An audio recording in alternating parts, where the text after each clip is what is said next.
afternoon, my name is Josh from Cyclone, and this is your detailed afternoon update, tropical focused for January 15th, 2026, Thursday, nearly the weekend, and we've got a lot to talk about, particularly as we head in towards the weekend where tropical low and tropical cyclone development remains possible in the Coral Sea and also the Indian Ocean. So we're going to talk about all of this in the upcoming forecast update, but first I would like to start off with what's going on right now. But just before we get into that, could you please consider subscribing and also leave a like on the video whilst you're at it. But let's get stuck straight into the situation right now with remnants of ex-tropical cyclone Koji still wrapping themselves up in towards northwestern Queensland. The low pressure system located right on the border now between the Northern Territory and northwestern Queensland. It's tracking up towards the northwest, and we are expecting this to move over into the Northern Territory probably by the time this video comes out, and it's expected to move over by this weekend into the Darwin area through the top end of the Northern Territory, likely still as the same low pressure system, which means redevelopment of this system now remains possible, and we may see a Koji version 2, and I'll talk about that towards the end of this forecast update. The more immediate threat though is going to be all of these showers and thunderstorms that are developing through parts of central and southwestern Queensland, including the line of convergence that's still ongoing here through the Mackay region into the Whitsundays and Central Coast, which has delivered heavy rainfall overnight to the Clark Ranges and exacerbated some of the flooding concerns that we've seen there in the last couple of days. We've also got a clashing flow of air coming in here from the northwest, which is going to be clashing around the Huendin or the Charters Towers area, and in this little pocket here in the next couple of hours, we're expecting an explosion of quite strong thunderstorms, which could translate to some very heavy rainfall accumulations into this part of central northern Queensland here, just outside of those central highlands and coalfields, more so into the gold country out here into this part of Queensland towards the south or the south-southwest of Townsville, down to Longreach along this line, where that clashing airflow is going to promote the development of some strong thunderstorms.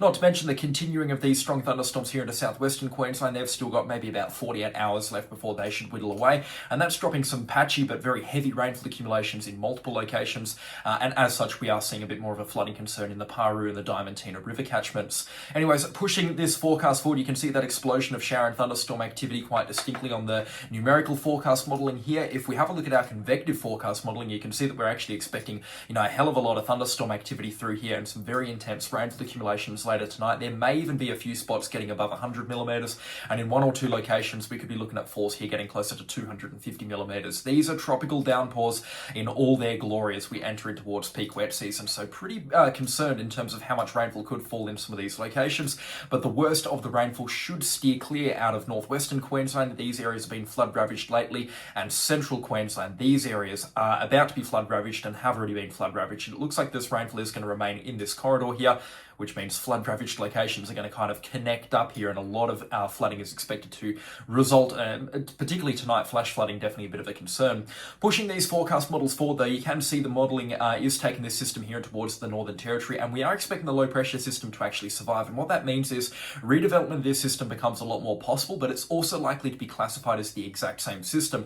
There are conflicting forecasts. The Bureau of Meteorology is suggesting that this is going to be an entirely new system, labelled as Tropical Low 16U, and that's a possibility as well. If this low pressure system unravels and it turns into a trough or gets connected back up to the monsoon, which is also a strong possibility right now, then this system will be redesignated as Tropical Low 16U, and whilst it will be Koji's remnant energy, there's no two ways about it, it does appear that this system still has that chance to be classified as something completely new. Either way, it doesn't change the forecast. This weekend is going to be exceedingly wet through the top end of the Northern Territory, particularly around the Darwin area, and we're also going to be seeing, because of the strengthening of the monsoon trough connecting up with this tropical low out here in the Coral Sea, which you can see over on the right hand side of your screen, an uptick in moisture coming down through the monsoon here into the Arafura Sea and then eventually into the Gulf of Carpentaria, which will promote heavy shower and thunderstorm activity through the Carpentaria coast, and also likely that tropical flow here across the Coral Sea, keeping things a little bit drier through the Cape York Peninsula, still with some areas of convergence. And when we do have converging winds coming out of the south and then converging winds coming out of the west, we may see a couple of strong showers and thunderstorms developing through the Cassowary coast, particularly through Saturday and Sunday.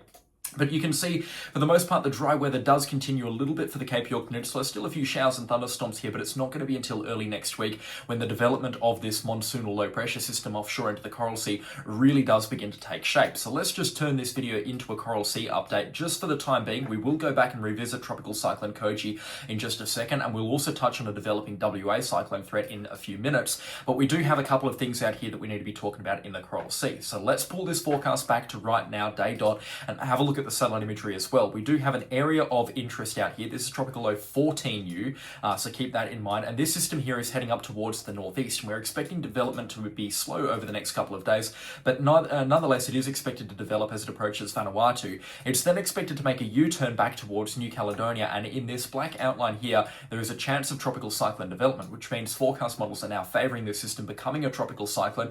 Not a strong one by any stretch of the imagination, Category 1, Category 2, maybe even Category 3, just considering that this system is expected to be quite large, and you can kind of see that already right now. It's pretty large and it's, pretty broad and messy at this point in time, but as it heads towards New Caledonia, development and intensification can be expected. It's then going to cross over New Caledonia and then be pushed back down towards Norfolk Island and New Zealand because of the jet stream, which is currently blowing along this orange line here.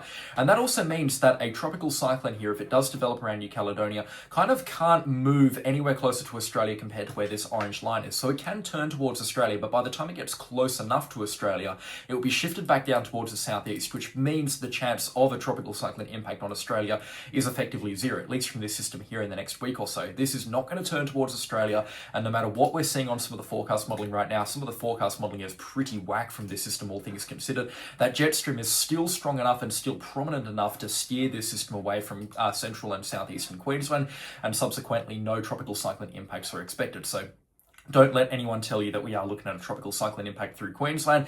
There's none on the cards in the next 7 days. However, I do also want to bring your attention to a potential developing monsoon low pressure system here. Of course, we've got this tropical low out here into the Coral Sea around Vanuatu and New Caledonia, but we're also going to have an associated monsoon trough wrapping into this low pressure system, and we could be seeing a broad area of trophy low pressure developing here offshore from the far north Queensland coastline sometime early next week, Monday, Tuesday, or Wednesday around the 20th of January. Now, the logical thing to be expecting right now is a weak system. When we've got systems interacting with the monsoon trough, they tend to be quite broad in nature and quite messy in nature, and that's exactly what Tropical Cyclone Koji was. It was completely embedded in the monsoon, and for the time being, it was really looking like it was only going to be a monsoon low-pressure system. It was by a bit of a miracle that it got up towards tropical cyclone status, all things considered, or it actually got organised enough to become a tropical cyclone, and I think this is going to be a pretty similar story here offshore from the far north Queensland coastline. It's going to be a broad, disorganised, messy system, but it'll still have some strong wind gusts associated with it, and will likely have a boatload of rainfall.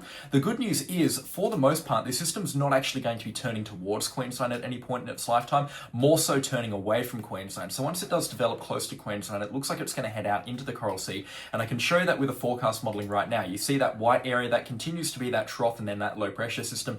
It finally spins up when it's got enough space here from tropical low 14U or whatever tropical cyclone ensues from that, and by the end of next week, it looks like it's going to be heading down into the Coral Sea here. Then it'll begin to interact with the jet stream and it'll get pushed off out towards Vanuatu and New Caledonia. There is, of course, a slim chance this system hugs the coast close enough to then U-turn back in towards Queensland, but if it is going to make a Queensland crossing, again, with this jet stream blowing along in towards southeastern Queensland still, if it was to pass anywhere south of the line of about Hamilton Island out into the Coral Sea, anywhere south this line here, it will begin interacting with the jet stream and it'll be steered out towards the graveyard here, so out towards the eastern extremities of the Coral Sea, down towards Norfolk Island, and then eventually on towards New Zealand. So if it was to pass south of this line here, this dotted red line, it's got no hope of ever going into the Queensland coastline, and if it did, it would lose all of its convection, which also means that it wouldn't be a threat at all, because losing convection means losing wind speeds, it means losing rainfall, and it means that it isn't going to be a Queensland threat at that point in time. So we will keep close tabs on this situation here, but it really doesn't look like this is going to be too problematic for Queensland. First off, with that motion taking it away from the coastline,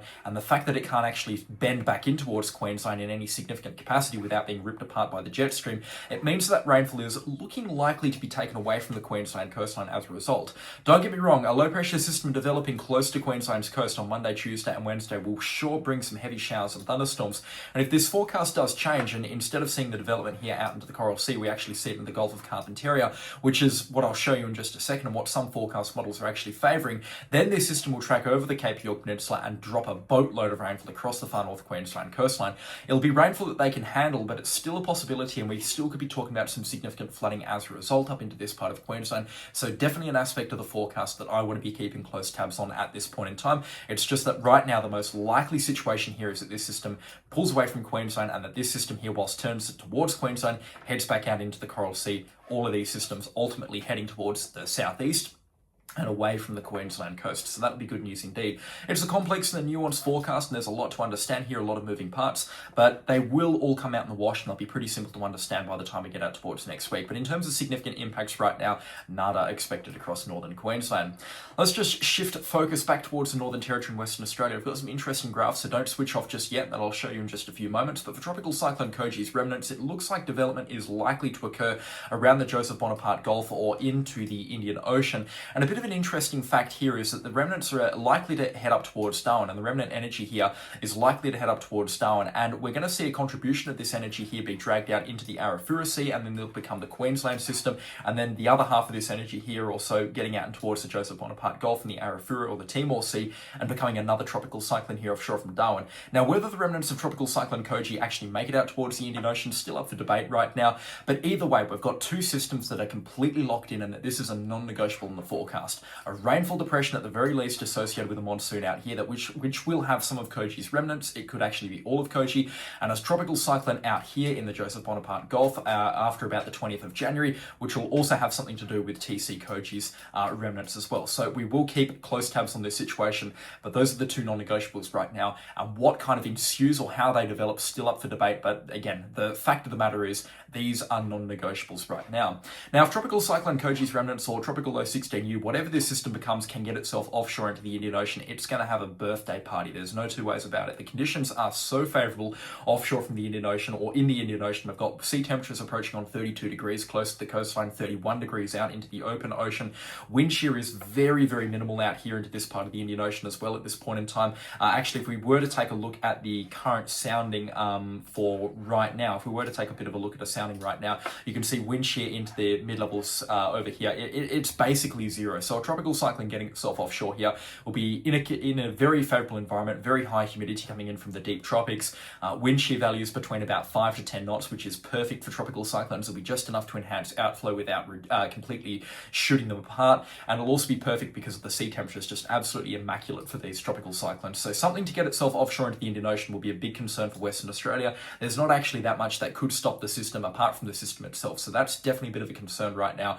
And I would just like to say that if you do live along the Kimberley or the Pilbara coastline, whilst you're not in a panic mode right now, you're definitely not needing to prepare or make any preparations. This serves as a great reminder that we're now in tropical cyclone season. We're now in the back half of tropical cyclone season, and significant storms from this time of the year are likely across the Kimberley and the Pilbara coastline. So you need to have your tropical cyclone plans ready to go at a moment's notice, and you also need to be monitoring the forecast daily, and especially right now with the system now developing, or at least a situation now developing on the forecast models, you need to be monitoring the situation very, very closely now on the forecast and checking back in daily to make sure that you do stay on top of the latest. Of course, no need for preparations. Do not cancel plans. This is not locked in, and it could actually occur anywhere between Karratha up towards Kununurra or Wyndham. So, you know, the possibilities are endless right now, or it may not occur at all. So we need to keep close tabs on the situation, and you need to make sure your tropical cyclone plans are in place. But in terms of preparations right now, there's absolutely no need to do so. So please do keep that in mind.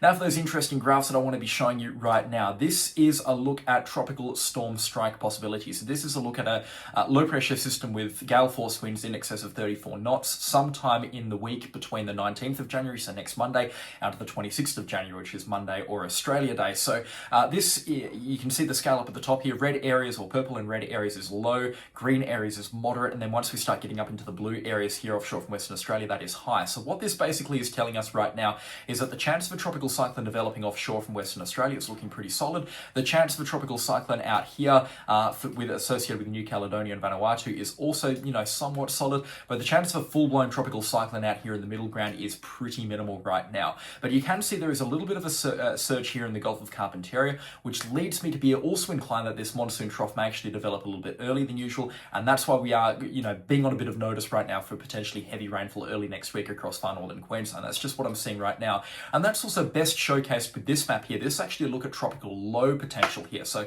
not so much tropical cyclone, this is tropical low. So this could mean anything with any kind of wind speeds, but a boatload of rainfall associated with it, and the potential to become a tropical cyclone. So you can see chances out here through the roof out here and towards New Caledonia and Vanuatu, and that's basically because one has already developed, so the chance are pretty much red dot certain up there.